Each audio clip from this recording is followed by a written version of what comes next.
మండు వేసవి ఎండ మంటలో క్రాగుచు పూనిన పనిసేయు మౌనులెవరు? వానలో నానుచు వణుకుచు హలమూని చలి ఎందు దున్నెడి సాధులెవరు?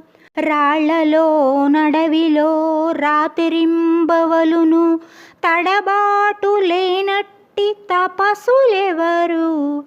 తల క్రింద చేయిడి గులక శిలలపైన వెతలేక నొరిగిన వేత్తలెవరు? కష్ట సుఖములనొకరీతి గడుపువారు, శత్రుమిత్రుల సమముగా సైచువారు, సైరికులు దప్పనంతటి శాంతులెవరు? కాన చేమోడ్చి వారినే గౌరవింతురు.